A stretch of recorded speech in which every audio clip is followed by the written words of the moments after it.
short tutorial for those of you that have asked for a few pointers to help relieve the effects of being on your phones for quite a lot, or if you're working from home, being on your laptops and maybe not being in the kind of an optimal position for doing that. So lots of us are saying that we feel like the shoulders are very forward and the head is very much in this position instead of it being in its neutral position. So these are just a couple of sequences that you can do. And if you are having to work for a long time on a laptop, maybe consider getting up quite regularly and just doing a few little wriggles. It doesn't need to be complicated, just to get yourself back into a more set neutral posture as opposed to everything pulling forward. Many of us tend to have the head very forward as a starting point. Now if you imagine that feels very uncomfortable, it can create a lot of unwanted pain and restriction through the back of the neck, right down over the top of your shoulders and into the back. So just to begin with, it might feel nice if there's a wall near you, go and stand against the wall, get your feet in quite close.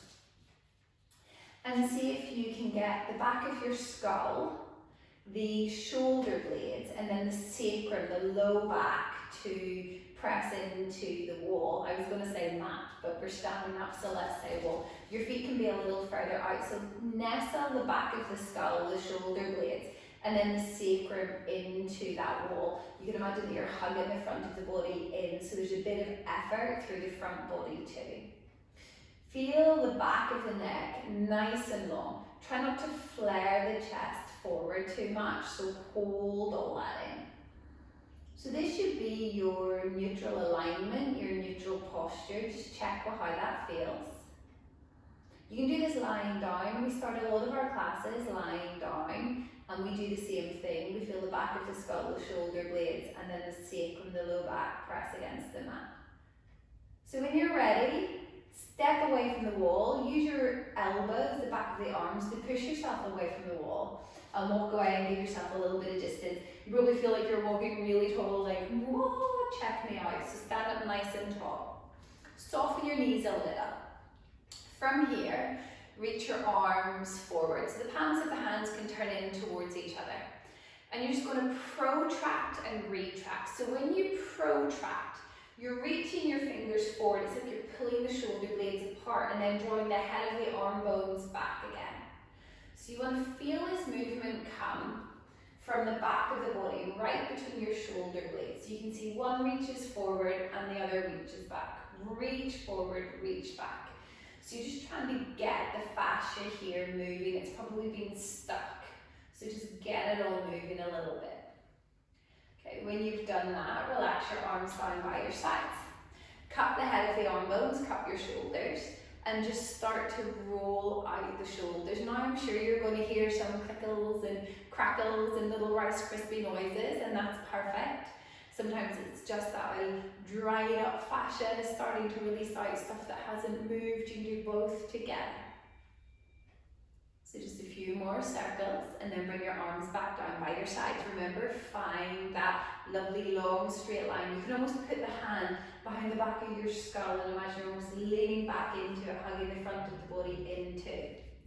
So from there, reach your arms up and overhead. Don't allow the chest to pop, so keep everything in. Lift the scapula up off the back. So that's your shoulder blades, okay? So you want to imagine someone's pulling your wrist up and lowering down. Lift up and lower.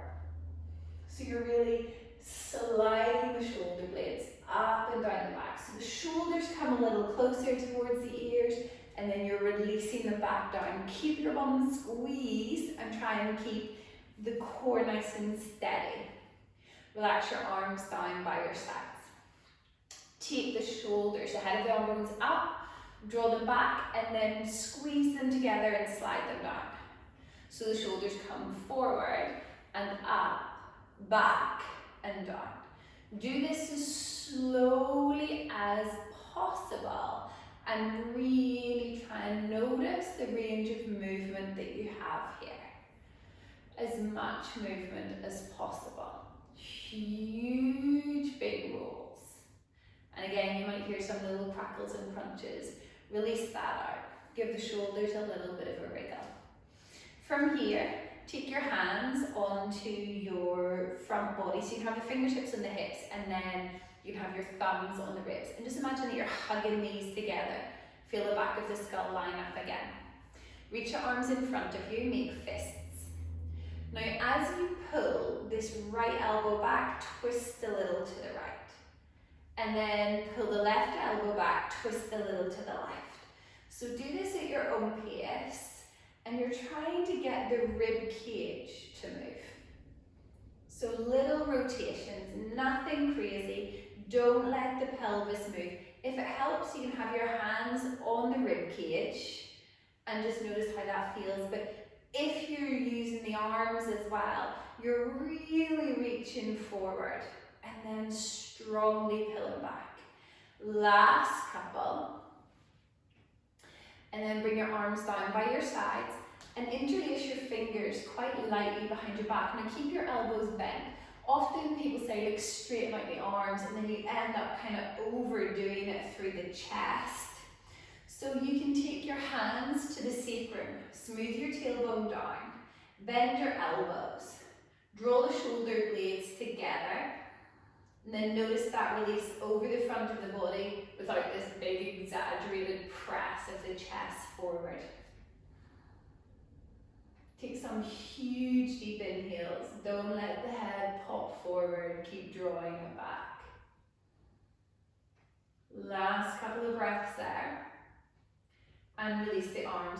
Roll them out. Huge big rolls. It's almost like you're kind of back stroking. And you'll hear some interesting crackles and pops here. Okay, there's nothing to worry about. Like if you're hearing a bit of noise, it's fine. If you're feeling physical pain or discomfort, that's very different. And you might need to adapt or change that. If there's a wall, come over to a wall, or maybe you use a chair. Take your hands at about shoulder height. Soften your knees. Walk your feet a little bit back. Now try not to just flare the chest and the belly forward, but push actively from the arms.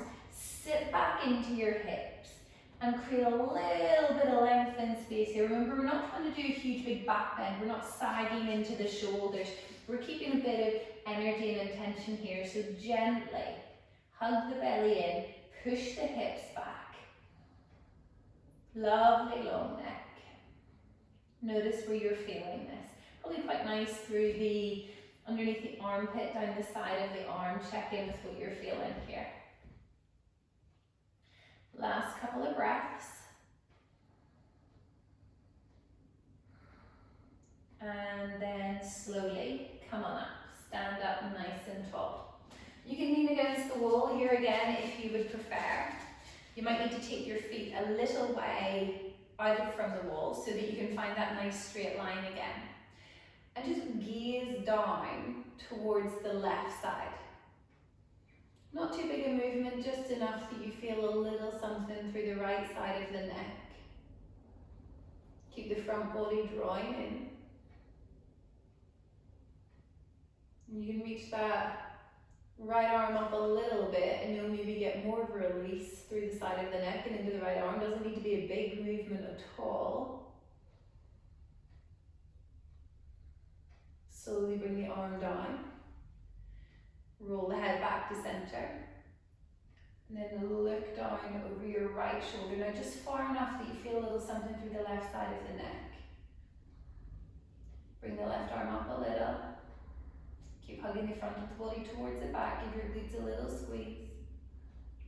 Check in with what you're feeling through the left side.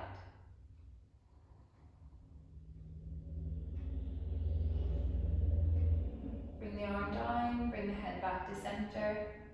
Use the elbows or the back of the arms, step away from the wall, try and stay up really tall. It's like you're walking a little bit funny, but notice. Draw the sides of the throat back. Put the right hand onto the back of the skull and press the back of the skull into it. Left hand holds the front of the ribs in. Then take your left hand to your sacrum and smooth the tailbone down. Sacrum is just a fused bone in the low back. Hug the ribs in, stand up really tall. And then change arms to the palm of the left hand, skull, back of skull presses into it. The back of the right hand smooths the tailbone down. down, pull everything in, knees might need to bend a little. Release down. Roll out your shoulders again, like really create lots of movement, lots of movement. And then try not to bop the chest forward, reach your hands forward, squeeze your shoulders back. Reach the hands forward, squeeze the shoulders back. Just a couple more big reaches, they come forward. Huge squeeze as you draw them together. Huge big squeeze right between the shoulder blades.